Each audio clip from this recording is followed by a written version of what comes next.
Hi, I'm Nina Deeb, And I'm Mark Carvello. and today our podcast is about the Highway 407. It's a very informative podcast that we have for you.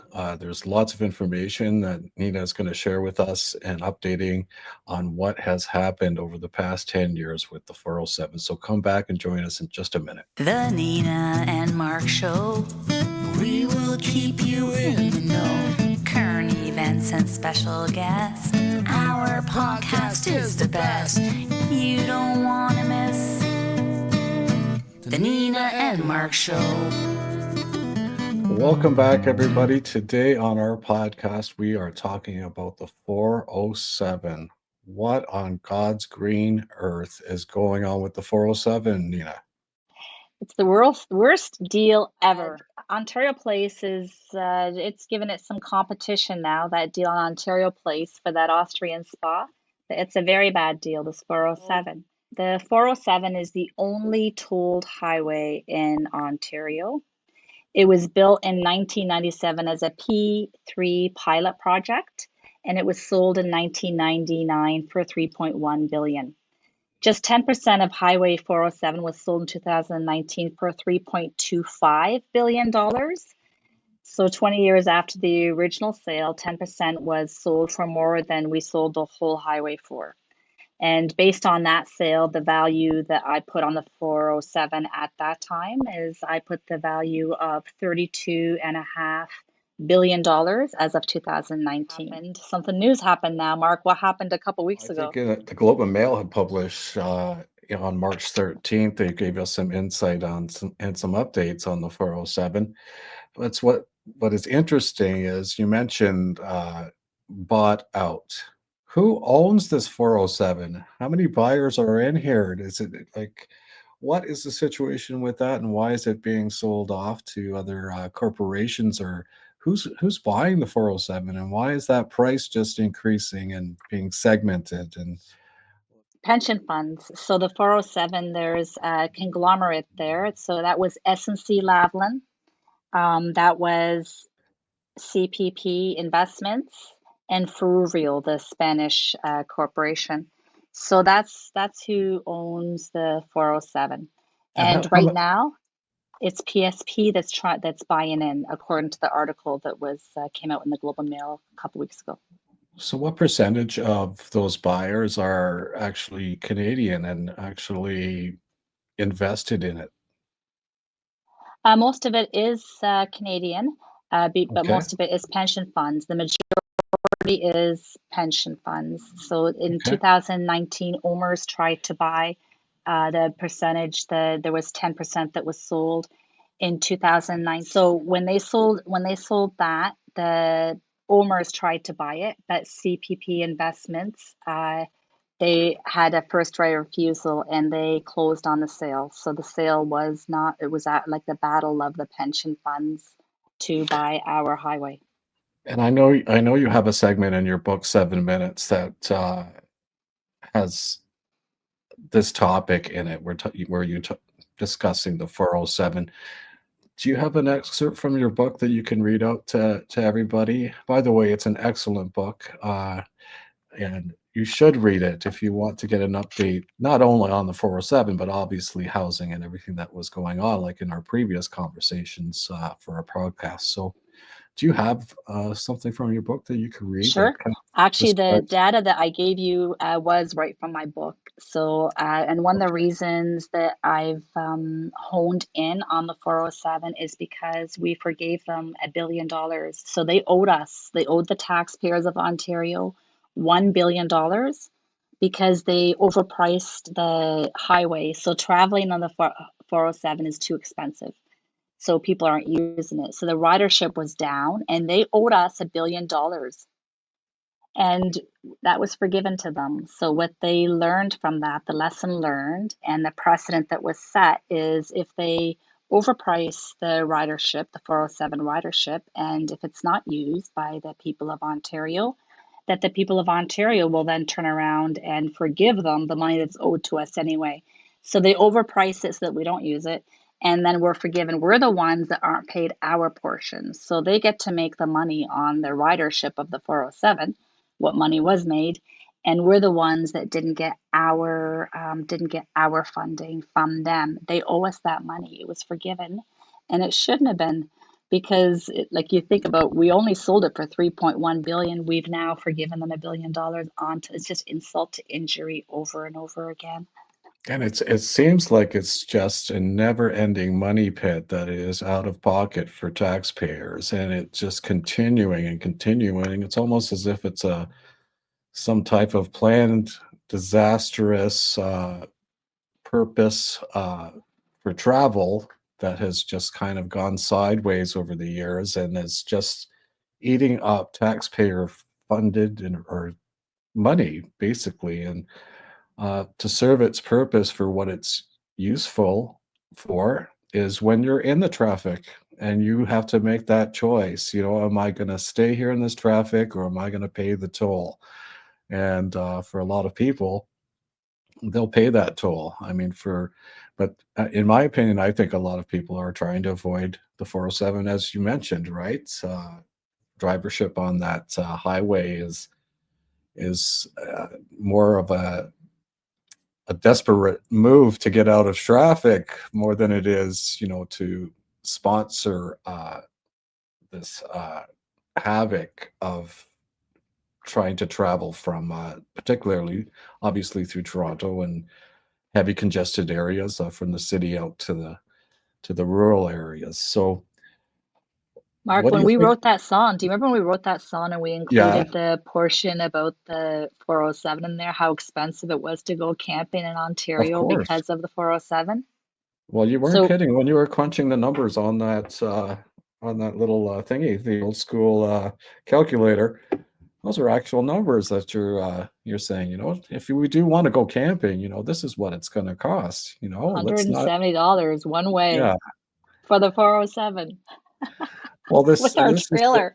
this is the absolute nonsense that we're experiencing with this. And what it, I know there's lots of development around trying to find solutions. I think we were talking earlier about underground solutions, trains, trying to re-infrastructure what is going on with congestion and whatnot. And it's a little disparaging to see that this 407 thing isn't quite meeting its original forecast or its goal, really. It's getting worse. So the 407, even from the election, there was plans, there was promises that were made. Oh, we're going to buy the 407 back, or we're going to put trucks on the 407 to make the 401. They're running parallel to make the 401 less congested. Take the trucks off the 401, put them on the 407. But what has happened, none of that has happened. What has actually happened by that Globe and Mail article on March 14th is the value of the 407 is even higher now based on the uh, sales data that was published in that article. So we were given enough information in that article. There was 4 different sales components that we were given within that article. It said that 6.76% of the highway was sold for nearly 2.8 billion. It said that 5.06% was sold for 2.1 billion, and that there's a parallel deal for 7.51% being sold to PSP Investments. This tells me, based on the numbers that they've given, because the comparables are all within the same sale. There's 4 sales going on within this sale. There's enough comparables within this sale to put a value on the 407 again. So my last value on that 407, $32.5 billion in 2019. Now I can put a value on the 407 of $41.4 billion. So that's what the value of the 407 is now based on these 4 sales. And I wanted to circle back just a little bit about what you mentioned about so the 407 with trucks to reduce congestion. Like that's not a bad idea. Like Mhm. what's impeded this from at least a trial or what's that little barrier that's come in between trialing that and trying to reduce the congestion as at least as a temporary solution and see if this is actually a viable uh, and purposeful move to make so that we could actually put good use to the 407. Like what's impeding all that from happening The to province of utilize? Ontario continues to legislate and make decisions that benefit corporations instead of individuals. So this is another Yeah. one of those decisions. Even the decision to contract the 407 in the first place in 1999.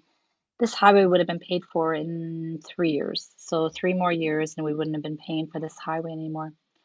The idea that the private sector does things cheaper and better than government. So the 407 itself proves that wrong. So if you look at they talk about evidence based, but it's just word salads. They're not actually operating this way. The 407, the portion that was contracted to the private sector to manage the asset, they're managing it for profit. That costs 40.5% more to travel on than the newer part that we built after that. So there's a newer part of the 407 that we do own. That's provincially owned still for now. So the operators that are operating this section, oh yeah, it's cheaper for the private sector to do it. Not so, not so. They're charging us 40.5% more to travel on the private portion of the 407 than we do on the portion that not only is it newer, it also is encumbered. Like we owe money on it. So we owe money on this. It has a mortgage on it. And we pay 40.5% less to travel on that part. So there's a lot of money being made and it's being squeezed out of from travelers. And this is endless. As you mentioned, it was what year was it built in? 407? 97, 97 or 97. 96. It's been all these years that this has been in development and its value is increasing. Oh, Its taxpayer dollars are being funneled into this endless pit, as I mentioned earlier. What do you can you could think of a solution on how to better utilize I'd this? like to tear up the 407 contract. I'm done talking. I've been saying for years that we should revisit the 407 contract. And at that point, I was looking to negotiate, but I'm not looking to negotiate anymore. I'm at a point now. I'd like to expropriate it. Just take it back. Well, I know that a few weeks ago I've seen some tricky little uh, plate covers or it's that are going on that people are utilizing. They will go on the 407, but they have some type of stickering that will block the cameras from uh, catching their plates. I don't know if, you know, people are going to uh, different levels to try to avoid those charges, from what I see. And it's quite clever. They have these little slider things that go over top of your plate so the camera doesn't catch it when you're on the 407. And it's just very interesting the lengths people will go to for the convenience of it, but not to pay the toll of it. So lots to unpack there with that 407 for sure. Um, the the other thing is about the infrastructure in itself. Like they talk about reducing congestion by digging underground and connecting underground tunnel systems and whatnot. And I know that there's some development and train uh, portion of it to get better communal access for people, especially in the city, highly condensed and whatnot. If you want to travel outside of the city, it's nice to have some interlinking via rail between perhaps Kitchener and Toronto that takes you out to Montreal. And that seems like a good strategic plan for increasing the infrastructure and making it more convenient for people. I'm just wondering I'm just wondering where the end of this 407 is gonna be. Like, when is that not going to be a cost burden to everybody? And is there an end in sight for that? I don't think so. I think they're going to continue to extract, and I think that that's why I've kept an eye on them. They're going to continue to extract, increase fees, get subsidized by us, and it's not a good scenario for us to be in. Like that's it should be cheaper to ride that thing. Should have been free in 3 years, but here we are with a toll highway that it just goes up, up, up, and the protections weren't put in. So it was sold off on the eve of an election. They sold the 407 to the pension fund, and then a couple years later, they sold the land registry system to another pension fund. The Ontario Land Registry system is owned by Terranet, which is wholly owned by OMERS. So pension funds are acquiring some very important assets that should never have left government. These assets, like the Ontario Land Registry system, why on earth would we sell that? Why? Why Yeah. would we sell the Ontario Land Registry system to a pension fund for them to profit on and to My publicly gosh. trade it?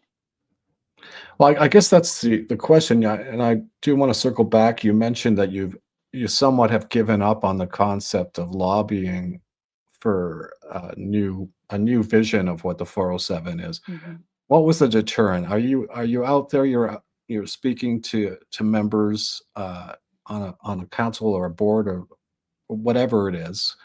What is it that do people regular people have access to perhaps put their input into their opinion on what should be done for the 407? Like, what is that process? Are people involved in that? And why? What do we do? What do we do to kind of get more involved with the decision making about that tool? So anytime there's a budget, pre-budget, or open for on the table at Queen's Park, when a bill comes forward, every budget's a bill. So anytime once a year, twice a year, actually, you've got pre-budget consultations and you've got the actual budget. You can you don't have to show up if you don't want to. You can send in a written submission, and your written submission it can just be about the 407 to say that Mhm. about that you're not happy about the 407 in the budget, or like my comment on the 407 was I didn't want to forgive them the $1 billion, and I went at them 3 times. I'm like, no, no, no. And then when they did it anyway, I was showing up and I'm like, they owe us $1 billion. But the provincial government, which has a majority, they forgave them. So for me to say, I continue picking at that scab. I'm like, they owe us $1 billion. They owe us $1 billion. They owe us $1 billion, because they do. I don't forgive them. I don't forgive the 407 operators this $1 billion. I want that money so that we continue to owe more and more money, which means the money has to be found elsewhere.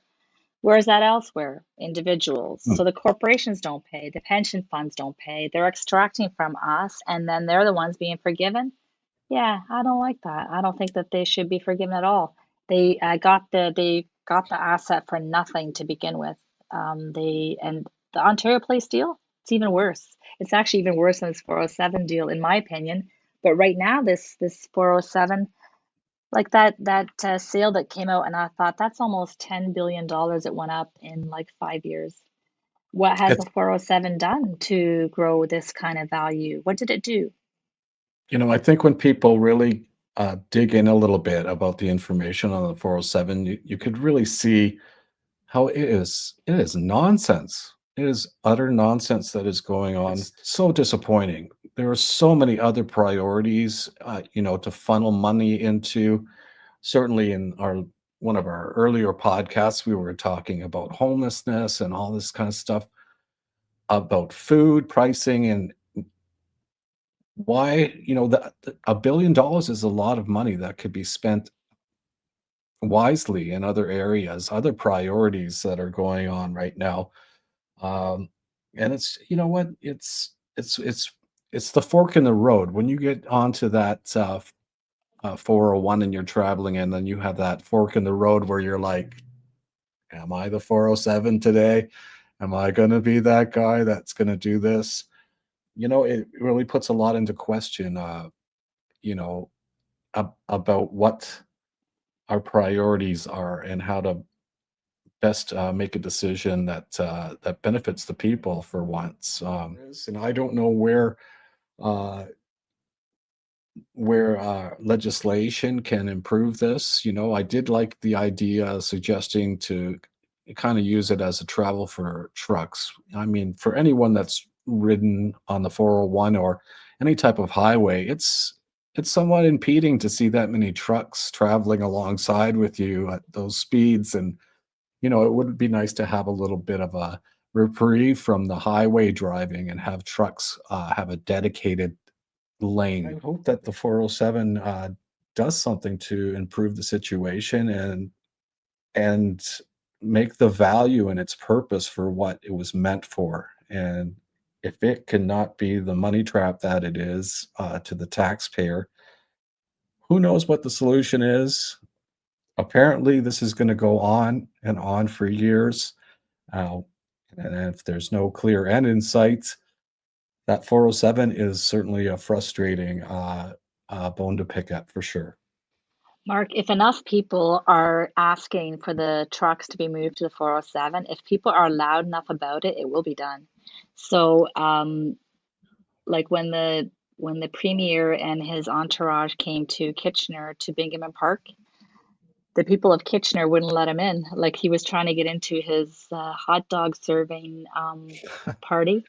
And the people of Kitchener, they blocked his vehicles and they had their signs and they were mad.